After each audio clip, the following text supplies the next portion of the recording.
Tapi wajah Abian menyenduh kembali. Tidak, Papa tidak mau datang. Bagaimana kalau nanti Savana trauma lagi seperti waktu itu di taman rumah sakit?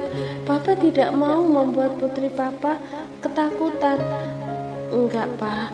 Mbak Savana enggak akan ketakutan. Kamu gak ingat kejadian di taman waktu itu? Savana ketakutan bertemu Papa, Arsen. Savana bahkan sembunyi di belakang Victor untuk mencari perlindungan. Savana menganggap Papa sumber bahaya. Abian semakin panik, matanya bergerak-gerak gelisah. Papa juga ingin bertemu Savana, tapi Papa takut kondisi Savana jadi drop gara-gara ketakutan bertemu Papa. Pak, tenang, Pak.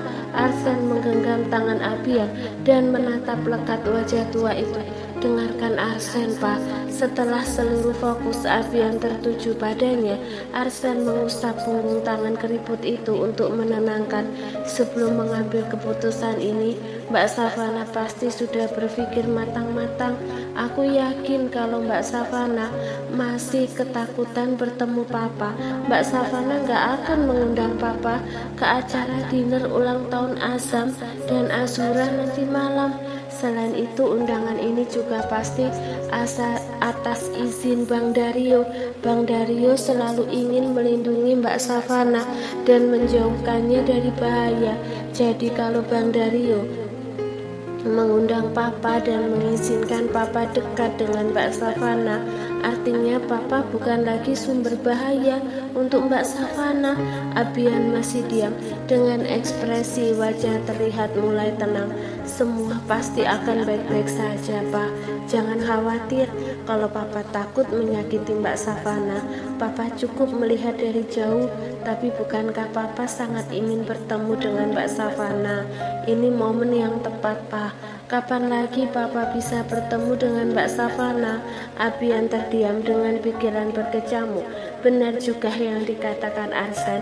Kapan lagi dia bisa bertemu Savana? Kalau bukan sekarang, Ayumah pasti tidak akan mengizinkannya bertemu Savana. Begitu juga Dario. Setelah ini belum tentu juga Dario mengizinkannya bertemu Savana. Dario mengundangnya ke acara ini karena Abian adalah kakek Azam. Dario dan Savana pasti tidak ingin membuat Azam sedih dengan ketidakhadiran Abian. Selain bertemu Savana, di momen ini Abian juga bisa bertemu Ayumah. Mungkin Ayumah mau berbicara sepatah dua patah kata, atau mungkin ada keajaiban Ayumah mau memberitahu Savana bahwa dia adalah ayah kandungnya. Benar, Abian tidak boleh menyia-nyiakan kesempatan baik ini. Gimana, Pak? Mau nggak? Tapi kalau nggak mau sih ya udah, nggak penting juga buatku yang kangen kan Papa. Kenapa juga aku yang repot bujuk Papa ketemu Mbak Savana? Arsen melengos, ingin berdiri tapi Abian lebih dulu menahan tangannya. Arsen, tunggu. Iya, Papa mau. Papa ikut. Tolong bilang Savana, Papa akan datang. Nggak mau ah. Aku mau bilang Papa nggak datang. Jahil Arsen. Jangan gitu dong. Abian mulai panik dan seketika tawa Arsen menyembur melihat wajah panik papanya. Arsen gak lucu ya, Papa serius. Papa akan datang besok malam. Iya Pak, iya, santai aja mukanya, gak usah panik gitu. Abian mendengkus. Kamu jangan suka ngagetin Papa gitu dong. Kalau Papa jantungan terus mati gimana? Mati terus? Papa gak punya topik pembicaraan lain selain kematian. Papa nggak capek ngomong mati. Kalau Papa mati ya udah mati aja sekarang. Aku sendiri yang akan menggali kuburan Papa. Capek kali aku dengar Papa ngomong mati. Abian tertawa. Ketawa lagi, jilbir Arsen. Abian tersenyum, senyum lagi. Abian berdeci. Ya udah maaf, nggak usah marah-marah gitu dong. Arsen mendengkus, lalu duduk lesehan di dekat kaki kursi goyang papanya dan menyandarkan kepala di kaki papanya. Abian tersenyum dan mengusap rambut putranya. Arsen selalu bisa membuat Abian tersenyum. dengan tingkah jahil dan tengilnya. Entah apa yang akan terjadi pada hidup Abian tanpa Arsen di sisinya. Satu-satunya yang Abian syukuri dari pernikahannya dengan Margareta adalah Arsen. Arsen segalanya untuk Abian. Abian sangat menyayanginya. Papa, ya, Papa nggak boleh mati sebelum Arsen menikah. Nanti siapa yang mendampingi Arsen ke pelaminan kalau Papa meninggal? Arsen udah nggak punya siapa-siapa lagi selain Papa. Wajah Abian kembali menyendu. Memangnya manusia bisa memilih mau mati kapan? Kematian itu takdir Tuhan, Arsen. Iya Pak, tapi kalau Papa terus-terusan seperti ini, nggak mau jaga pola makan, nggak mau olahraga dan terus-terusan bersedih, enggak menutup kemungkinan Papa terserang penyakit komplikasi dan mempercepat kematian Papa. Aku tahu sekarang Papa enggak peduli dengan hidup Papa, tapi tolong pikirkan aku, Pak. Aku orang yang paling menginginkan Papa tetap hidup. Tolong Pak, aku mohon. Arsen menegakkan kepala dan menatap mata papanya. Jika bukan untuk diri Papa, tolong sehatlah demi diriku, Pak. Minimal setelah aku menikah. Jadi setelah kamu menikah, nggak apa-apa, Papa mati gitu. Tarzan tersenyum samar. Aku nggak bilang gitu, aku kan bilang minimal. Maksimal hidup Papa ya terserah Tuhan. Abian menghela nafas berat. Benar yang dikatakan Arsen. Sekarang Abian sudah tidak peduli lagi pada hidupnya. Abian hanya menunggu kematian menjemput. Namun setelah dia pikir-pikir lagi, rasanya sangat egois jika memilih keputusan itu. Di saat Abian berdoa semoga cepat mati, ada Arsen yang berdoa semoga dirinya panjang umur. Namun setiap Abian ingin bangkit lagi, lalu teringat kesalahan-kesalahan di masa lalu. Semangat hidupnya langsung runtuh. Mungkin Abian akan benar-benar semangat menjalani hidup jika sudah mendapatkan maaf dari Savana dan Savana mau mengakuinya sebagai ayah. Tapi apa itu mungkin? Mungkinkah Savana akan tahu dia ayah kandungnya? Atau mungkin setelah Abian mati baru Savana menyadari kenyataan itu? Azam, panggil Savana. Azam yang sedang bermain robot-robotan dengan Anthony dan Helen menoleh di sana. Savana dan Dario berjalan ke arahnya. Mereka baru keluar dari kamar setelah Dario selesai menggunting kuku kaki Savana. Grandma, Grandpa, lihat tuh, Mami sama Daddy selalu berduaan. Azam ditinggal sendiri terus. Aduh Azam, sambil menatap bergantian Anthony dan Helen. Sontak saja Anthony dan Helen tertawa gemas melihat Azam merajuk sambil menggembungkan pipi lucu. Helen tak tahan dan mengecup pipi Azam. Helen senang sekali. Sekarang Azam tidak menghindarinya lagi. Helen bisa memeluk, mencium, dan bermain dengan cucunya seperti dulu lagi. Tadi kan Dedi udah bilang sama Azam, Dedi mau guntingin kuku Mami. Kok sekarang Azam marah-marah? Ucap Dario sambil duduk di samping Anthony. Sementara Savana duduk di samping Dario. Helen agak kecewa Savana duduk di samping Dario. Padahal Helen berharap Savana duduk di sampingnya. Mungkin Savana masih canggung. Helen juga canggung. Tapi mau sampai kapan canggung terus? Harus dimulai dari hal-hal kecil. Misalnya sering duduk bersisihan dan mengobrol ringan. Azam pikir Dedi guntingin kuku Mami di sini, tapi ternyata di kamar. Terus Dedi sama Mami ninggalin Azam sama Grandma sama Grandpa.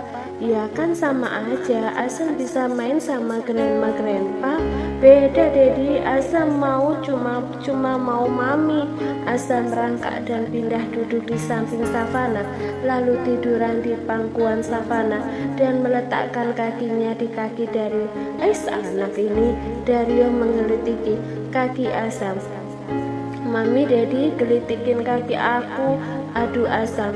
Dedi jangan nakal. Savana menepuk pelan lengan Dario. Azam menjulurkan lidah pada Dario, lalu terkikih kemudian menghadap perut Savana. dan mendusel-duselkan wajahnya di sana. Helen tersenyum melihat keluarga kecil putranya terlihat bahagia. Savannah lah sumber kebahagiaan mereka. Dialah kunci kokohnya keluarga kecil ini. Dulu Helen terlalu dibutakan oleh martabat dan harga diri, sehingga di matanya Savannah bukan siapa-siapa, hanya sosok perempuan rendah dengan latar belakang tidak jelas dan tidak berguna. Helen tidak sadar sebegitu besar campur tangan Savannah dalam hidup Dario dan anak-anaknya. Semakin memikirkan masa lalu, rasa bersalah Helen semakin besar. Semakin Helen merasa tidak pantas memiliki menantu setulus Savannah, Helen berubah baik pada Savannah bukan karena Savannah anak konglomerat. Justru Helen semakin membenci Savannah saat tahu Savannah ternyata anak kandung Ayuma Barak. Keinginan Helen untuk membuat Savannah dan Dario bercerai justru semakin besar. Tapi Helen menerima Savannah sebagai menantunya karena ketulusan Savannah dan cinta Dario yang begitu besar pada Savannah. Permisi, semua orang yang sedang menatap Azam menoleh ke sumber suara itu. Itu Malika. Malika meletakkan jus semangka di meja. Bilastri sedang sibuk di dapur dan menyuruh saya mengantar minuman yang Bu Helen minta, ucap Malika sambil tersenyum pada Helen. Dia siapa? Pembantu baru? Tanya Helen pada Dario. Begitu juga Anthony yang penasaran menatap pergantian Dario dan Savannah. Terus tadi di depan ada laki-laki muda yang bukain gerbang. Itu satpam baru kamu? Mama lihat juga kan tadi? Anthony menoleh pada Helen. Helen mengangguk. Iya Pak, Mama juga lihat. Perasaan pengurus rumah kamu sudah banyak. Kenapa mengambil orang baru lagi? Heran Helen pada Dario. Iya, nyebelin kan Grandpa. Azam juga nggak suka ada mereka. Rumah Azam jadi banyak orang. Azam mengganti posisi terlentang di tiduran pangkuan Savannah dan menatap tak suka Malika. Sayang, jangan begitu ya. Nanti Miss Malika sedih. Savannah mengusap rambut Azam.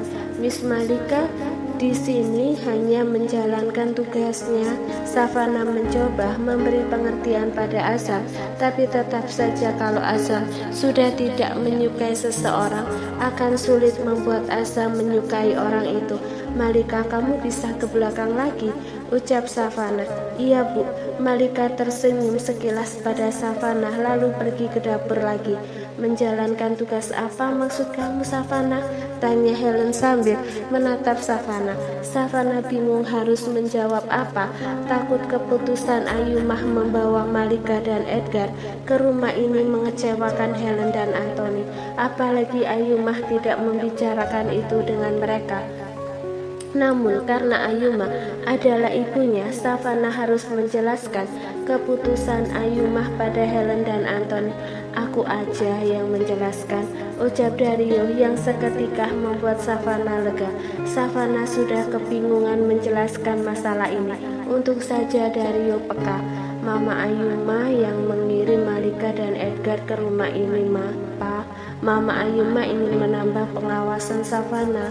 Aku harap Mama dan Papa mengerti keputusan Mama Ayumah ini. Mama Ayumah hanya ingin melindungi putrinya. Apalagi dulu aku sering menyakiti Savannah. Pasti Tante Ayumah tidak bisa langsung mempercayaiku. Ini bukan masalah besar. Jadi aku harap Mama Papa tidak mempermasalahkan ini pada Mama Ayumah. Helen dan Anthony saling melirik.